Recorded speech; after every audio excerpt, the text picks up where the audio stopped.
Gracias, Jasmine. Bueno, sí. Buenas tardes con todos. Vamos a dar pie a la inducción sobre el curso de cuidado de enfermería del adulto 2.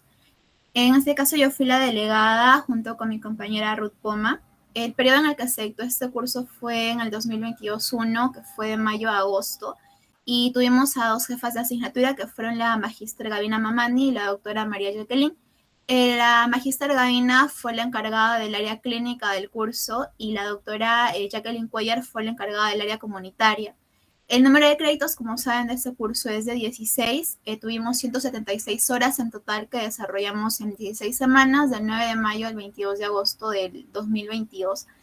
La modalidad fue semipresencial. El curso consistía básicamente en una asignatura teórico-práctica de carácter obligatorio. Corresponde al área de formación de la especialidad y tiene como propósito que el estudiante provee y gestione el cuidado holístico de enfermería del adulto, adulto mayor y familia. En este caso, a diferencia de adulto 1, tratamos enfermedades médico-quirúrgicas de mediana complejidad, problemas psicosociales y trastornos psiquiátricos en los diferentes niveles de atención.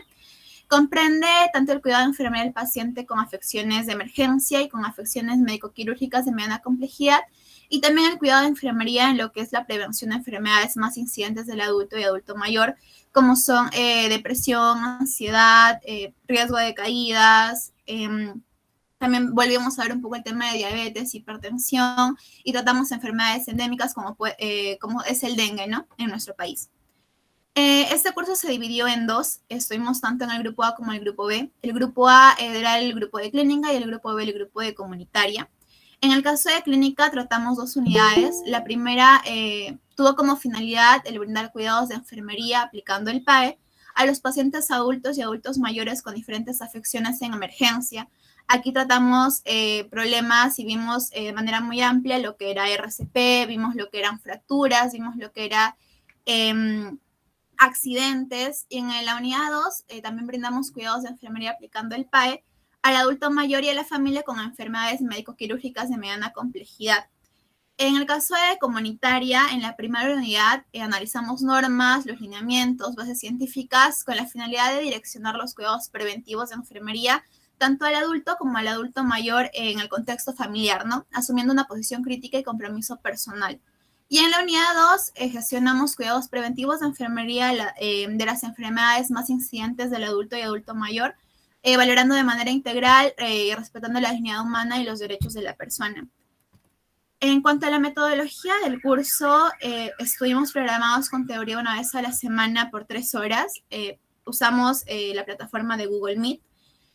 Ambas docentes, tanto la docente de clínica como de comunitaria, nos brindaban materiales anticipados para poder leer, nos mandaban normas, nos mandaban libros con los procedimientos de las enfermedades que íbamos a tratar en clases, lecturas complementarias. Ambas docentes exigían una participación muy activa durante la clase.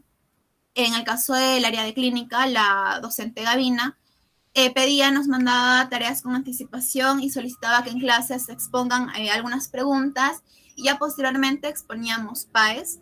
En el caso de la docente de comunitaria, lanzaba preguntas al aire de los temas que ella estaba explicando en la diapositiva, y a la persona que llamaba tenía que responder, ¿no? Esta también era una manera de poder verificar la asistencia de todos los participantes. Asimismo, hacíamos análisis crítico de videos, y en ambos grupos, tanto en clínica como en comunitaria, teníamos que tener un manejo de NANDA, NIC, NOC y diagnóstico con respuestas humanas. Asimismo, los videos de las clases generalmente eran colgados en el aula virtual, y si es que esto tenía alguna dificultad, eran compartidos por Drive en consenso con la delegada, y la delegada lo compartía a los estudiantes. En clínica, como les mencioné, se exponía un PAE. Cada grupo exponía un PAE por semana.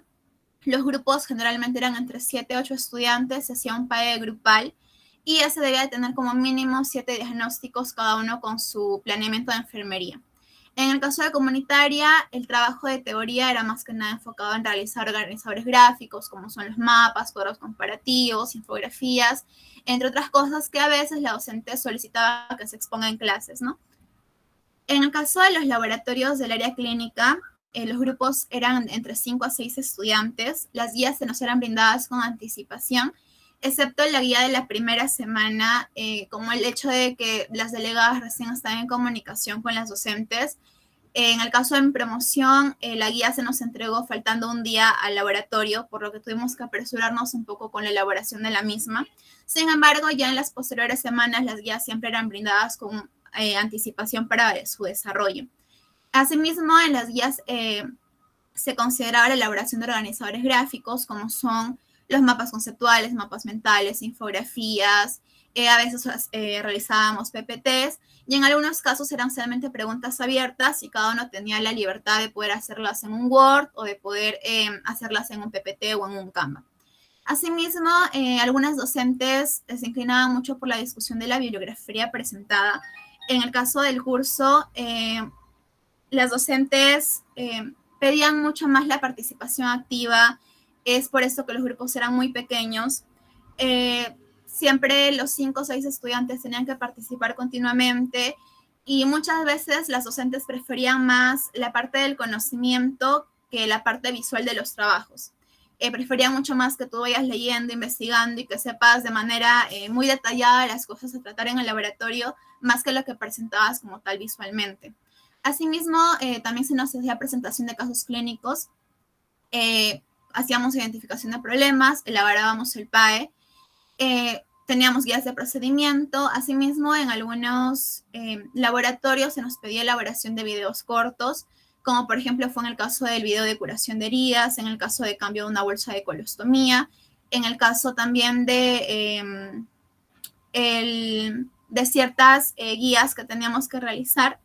Asimismo, debíamos realizar la simulación del procedimiento revisando en el laboratorio. Siempre se nos brindaban las guías de procedimiento con anticipación para poder realizar los videos. Y adaptación de materiales caseros, ¿no? Las docentes no nos exigían que teníamos que tener todos los materiales para realizar el video, pero sí se nos pedía la creatividad para poder adaptar lo que teníamos a la mano y poder así realizar los videos. Asimismo, en el caso de clínica, teníamos 2 laboratorios por semana, por lo tanto, se elaboraban 2 PAEs por semana y eran 2 días por semana. La mayoría de docentes manejaban los laboratorios de manera individual. Cada estudiante tenía que presentar sus propias preguntas y su propio PAE. Muy pocos eran los docentes que te aceptaban hacer los PAEs grupales, pero esto ya era en coordinación con la delegada de grupo y los docentes del laboratorio. En el caso de los laboratorios de comunitaria, estos también eran 2 veces por semana. Los grupos eran un poquito más grandes, eran grupos de 6 a 7 estudiantes.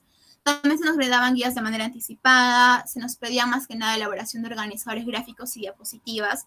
En el caso de comunitaria, sí, los docentes también verificaban mucho y valoraban mucho el trabajo visual, tanto como el contenido teórico que puedas implementar en tus trabajos. También había presentación de casos clínicos en uno de los laboratorios que se llevaba por semana.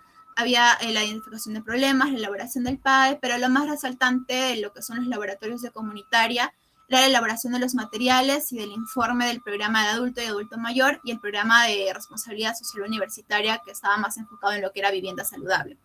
En el comentario damos 2 trabajos, como pueden ver, 2 programas. En el caso del programa de adulto y adulto mayor, estuvo más enfocado en, por ejemplo, problemas, tratar o actividades que puedes realizar para evitar el estrés, ansiedad, realizar actividades. Estuvo un poco más enfocado esto en alimentación saludable, por ejemplo. En cambio, el programa de responsabilidad social universitaria estuvo más enfocado en qué es la vivienda saludable, en la ventilación del hogar, en la limpieza del hogar, en la desinfección de los objetos. Estuvo un poco más enfocado en este punto. Se tenía que presentar un informe para ambos programas y se tenía que ejecutar ambos proyectos. Mínimo eran 2 sesiones por proyecto, pero si solicitabas y hablabas bien con la docente del laboratorio, te podía aceptar hasta una clase por cada uno de los proyectos, pero esto dependía de tu tema y de cómo lo ibas a abordar en grupo, ¿no? La participación de los 6 o 7 estudiantes en ambos informes era muy importante. Se pedía un informe a la delegada de la participación de cada uno de los integrantes en la ejecución de estos proyectos para la evaluación final del área de comunitario. En el caso de las prácticas deliberadas, que fue la parte presencial de nuestro curso que se dio en los 2 últimos meses, éramos grupos de 6 a 7 integrantes, pero a la vez nos dividíamos en 2, ¿no? Al final éramos grupos de 3 a 4 y compartíamos las horas de prácticas deliberadas con las docentes. Esto ya era manejado un poco más por cada docente. Nosotros rotamos por 6 áreas, que fue oxigenoterapia, aspiración de secreciones, administración de medicamentos, colocación de sonda nasogástrica Foley, la curación de heridas y lo que es RCP. Los primeros 5 lo trabajamos en el área de prácticas que está en el edificio al costadito de la cafetería. Y el área de RCP lo trabajamos en el área de simulación, donde se hace el curso integrado de enfermería. Los materiales que se utilizaban en las prácticas deliberadas estaban a cargo de cada estudiante y o de cada grupo. En el caso de mi promoción, los materiales generales los manejamos a nivel de toda la base. Pedimos una cuota a cada uno de los estudiantes y con esto compramos los materiales generales, ¿no? Sin embargo, en administración de medicamentos, más que nada, cada estudiante tenía que traer sus propias jeringas, sus propios sueros, para evitar algún tipo de tanto de contaminación como también de una administración incorrecta, ¿no? Y la docente era muy específica con todos esos puntos y era muy cuidadosa con los riesgos que puede conllevar la administración de medicamentos. Como pueden ver, esas rotaciones fueron muy importantes para nosotros, ya que en el caso de mi promoción llevábamos hasta el ciclo anterior todo de manera virtual, así que al introducirnos a las prácticas deliberadas nos ayudó demasiado.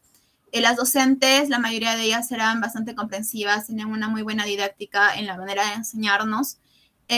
Sin embargo, las docentes de adulto 2 son mucho más exigentes que las docentes que les pueden haber tocado en adulto 1. Son mucho más exigentes porque ya tenemos conocimientos de adulto 1, tienen mucha más incidencia en los conocimientos que tú puedes tener en el caso de las prácticas deliberadas. Nos hacían preguntas, nos daban material también de manera anticipada y nos hacían preguntas de estos materiales. Nos preguntaban si es que ya habíamos investigado un poco más sobre los medicamentos que se usaban en RCP, por ejemplo, o en curación de heridas. Cada una tenía su manera diferente de evaluar, por ejemplo, en oxigenoterapia y aspiración de secreciones y en administración de medicamentos. Las docentes nos pidieron que redemostráramos el procedimiento de manera individual. En el caso de curación de heridas, también se realizó una evaluación de la redemostración de manera individual y también la presentación de un informe de manera grupal en grupos de hasta 3 estudiantes. Y en el caso de RCP, la docente nos evaluó tanto la parte de la redemostración de la actividad de RCP y también nos hizo una evaluación oral al día siguiente de la práctica, ¿no? Y nos preguntó desde conceptos específicos como los medicamentos, el tipo de acción del medicamento, en qué caso estaba contraindicado, la cadena de acción en RCP, hasta cosas como el cómo te has sentido en el laboratorio, ¿no? En la práctica deliberada. Entonces es muy importante que estudien para las rotaciones que puedan llegar a tener, si es que lo hacen en el área de simulación o si es que ustedes ya tienen la posibilidad de rotar en los hospitales. Es muy importante el hecho de que siempre vayan leyendo, de que investiguen más de lo que les da a las docentes, porque esto va a asegurar que tengan una muy buena impresión con las docentes y que las docentes les tengan mucha consideración porque van a ver su interés en la práctica, en el interés de aprender el curso, ¿no? En el caso de la calificación, las evaluaciones son de acuerdo al reglamento de la Facultad de Medicina, aprobados según la resolución rectoral. El 40% era de teoría, teníamos 4 evaluaciones, 2 evaluaciones de clínica y 2 evaluaciones de comunitaria, y 60% de prácticas. En total, tanto de comunitaria y clínica tuvimos 27 laboratorios, más las 6 rotaciones que tuvimos en clínica daban el 30% de la nota. El programa de adulto y adulto mayor valía 15% y el programa de responsabilidad valía otro 15%. En total, todo esto suma el 100% de nuestra nota final.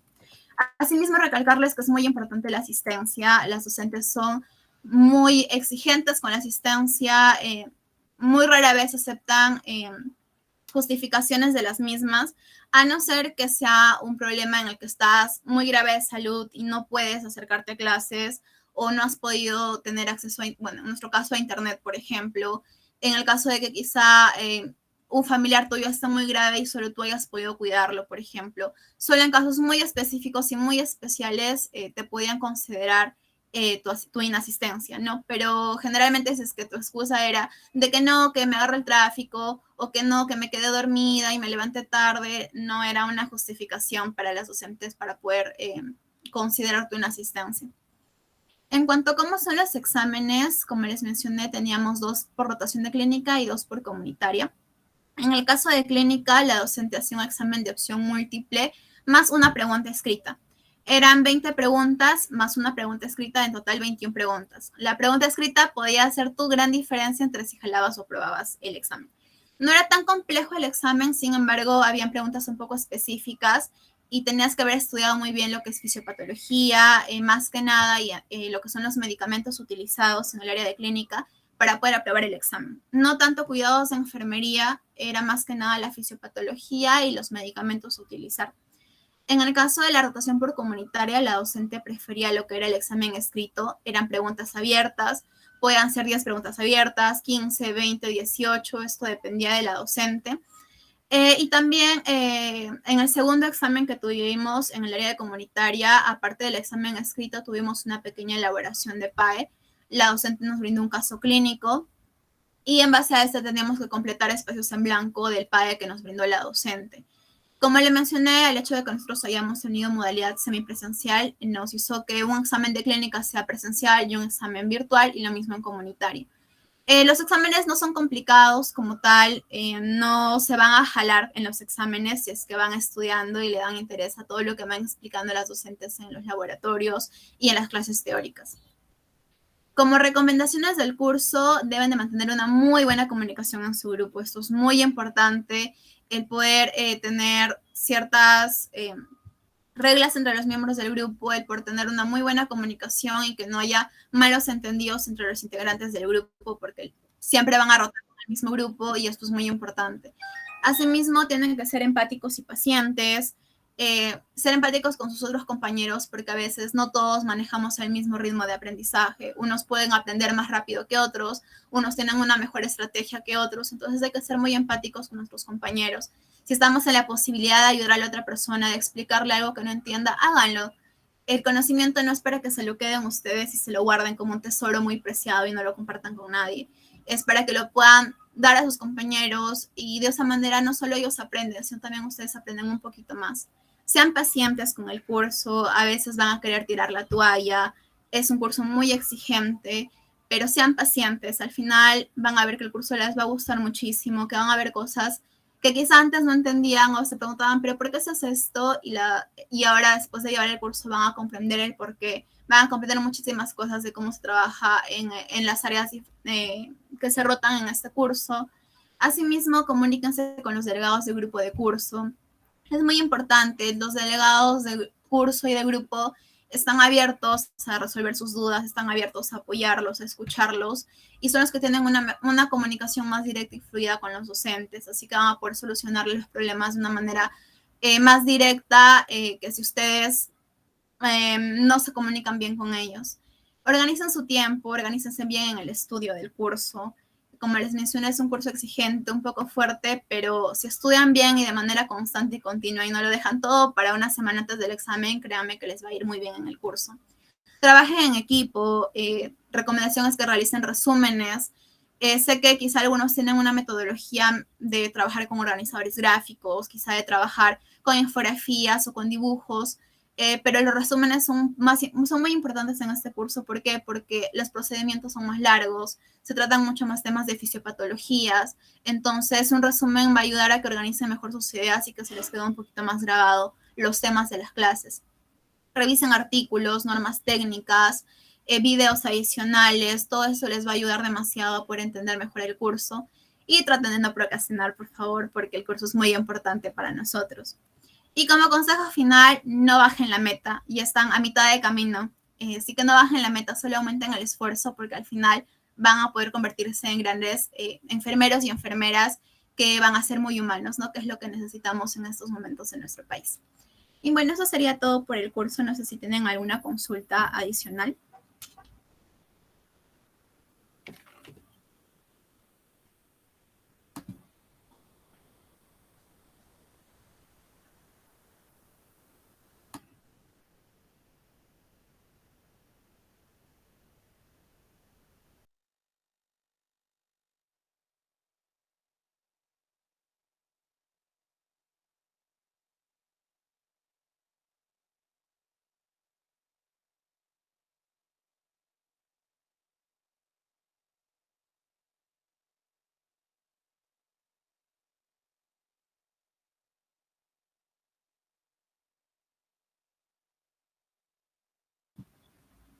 Ok, bueno, creo que no hay ninguna consulta y todo está claro. Muchas gracias por su atención y muchos éxitos en el curso.